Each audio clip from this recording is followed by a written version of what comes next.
होली है ना, तो लोग होली में कहते हैं कि साल भर तो नहीं पीते लेकिन होली में पिया ऐसे। हाँ, तो ये होली पीने के लिए नहीं है, ये उत्साह मंगल है। देखो लोक में होली त्योहार क्यों मनाया जाता है, आप जानते हो क्यों मनाया जाता है? परम भक्तराज प्रहलाद जी का उत्सव है ये।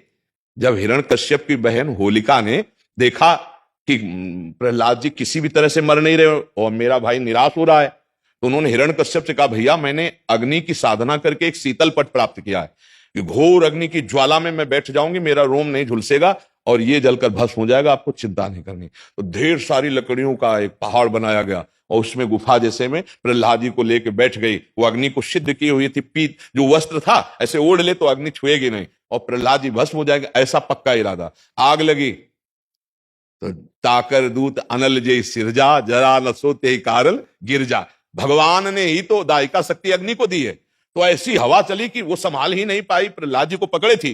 पीत पट जो था अग्नि पट शीतल, वो प्रहलाद जी के ऊपर आ गया और ज्वाला ऐसी बड़ी कि जलकर भस्म हो गई।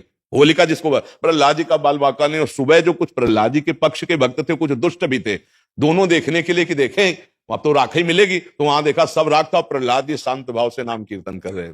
तो सबने परिक्रमा की, आज भी की जाती है, होली की पूजा की और तिलक लगाया और वहीं कीर्तन किया। ये कीर्तन का उत्सव, आनंद उत्सव मनाया जाता है भक्त प्रहलाद। तो अब दुष्ट आनंद कैसे मनाएंगे? शराब पी के नाली में।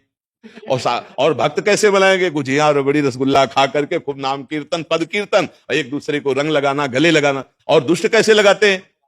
हाँ, दुष्ट लोग शराब पीते, नाली के और ऐसी गंदी गंदी चीजें नहीं, वो कोयला मुंह में लगा, ऐसे ऐसी होली नहीं खेलनी चाहिए। वो हिरण्यकश्यप के पक्ष के लोग होते हैं। हाँ, प्रहलाद जी के पक्ष के परस्पर लगा के चरण छू के एक दूसरे के घरों में जाते हैं, पद गायन करते, होली के लिए करते। तो हमारी सबसे प्रार्थना है कि गंदी होली मत खेलना, कोई नशा मत करना, शराबाज, खूब अच्छे अच्छे पदार्थ बनाओ, खाओ पियो और एक दूसरे को रंग लगाओ, होली उत्सव मनाओ। लेकिन ऐसे गंदी बात, ऐसे गंदे लोगों का संग, कि होली के पर्व पर हम सबसे प्रार्थना करते हैं कि कोई भी व्यसन किसी तरह का ना किया जाए। ये मांगलिक भक्त उत्सव है, भक्तराज प्रहलाद जी के उत्सव में हम ये होली का उत्सव मनाते हैं। इसका रहस्य है भक्तराज प्रहलाद का उत्सव। जैसे हम दीपावली मनाते हैं तो भगवान श्री राम जी विजय प्राप्त करके रावण से अयोध्या में आए, पधारे, तो दीपावली मनी ना, तो हमारे हर त्योहार का भगवान से संबंध है।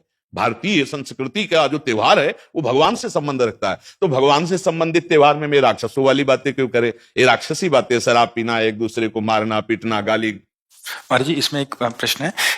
2-4 दिन पहले किसी ने, आपने एक कांतिक में ऐसा वक्तव्य दिया था कि जैसे नारायण नर बन सकता है वैसे ही नर नारायण, क्योंकि रास्ता बन गया। महाराज जी, इसका भावार्थ क्या है? उस देखो बात यह है कि भगवान ने ही अपने आप को, हमारे जितने रूप दिखाई दे रहे हैं ना, अपने आप को फैलाया है, समझ रहे ना?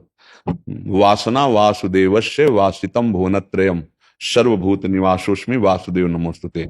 वासुदेव भगवान ने अपनी एक इच्छा प्रकट की कि मैं ही इतने सब रूपों में हो जाऊं। जैसे वेद में कहा गया एकोहम बहुश्यामा, तो बहुत रूपों में फैल गए।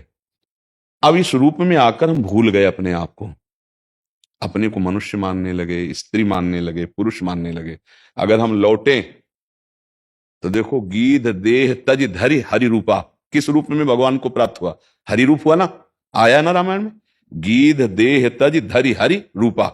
एक जगह आया है कि मम दर्शन फल परम अनूपा और जीव पाव निज सहज स्वरूप। वो सहज स्वरूप जानते हो क्या है? हरि, आत्मस्वरूप। देखो इस चौपाई का मनन करे, बहुत मनन से ही समझ में आएगा। सोई जाने जे ही देहु जनाई, तो जानत तुम्हें तुम्हें। अब उसका मतलब समझिए ना, वो भगवत स्वरूप हो जाता है। तो नर जो बना हुआ है वो अंदर में नारायण ही है। वो अपने को भूल करके नर शरीर में, जब कुत्ता बने तो कुत्ते शरीर में तन्मयता।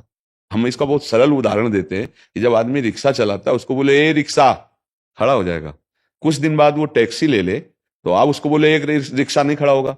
अब उसको बोले ए टैक्सी, खड़ा हो जाएगा। क्या वो रिक्शा है? क्या वो टैक्सी है? पर वो उसका चालक होकर इतना तन्मय है कि उसको बोला जाता है रिक्शा, ए रिक्शा, तो खड़ा हो जाएगा। जी बोलिए, वो रिक्शा है, उसका नाम रिक्शा है। अगर सही ढंग से देखो तो रिक्शा उसकी गाड़ी है, वो थोड़ी है। तो ए पुरुष, ये गाड़ी है, हम खड़े हो गए। स्त्री, ये गाड़ी है, खड़े हो गए। बिल्कुल अज्ञान की तरह, ना कोई स्त्री है ना कोई पुरुष है, अंदर वही नारायण है। तो जो है वही है। जब आप अपने स्वरूप की तरफ बढ़ेंगे तो वही है, जानत तुम्हें तुम्हें। तो अब ये अज्ञानी जन थोड़ी सब, मनुष्य कैसे नारायण हो सकता है? नारायण कैसे हो नहीं सकता है, वो है।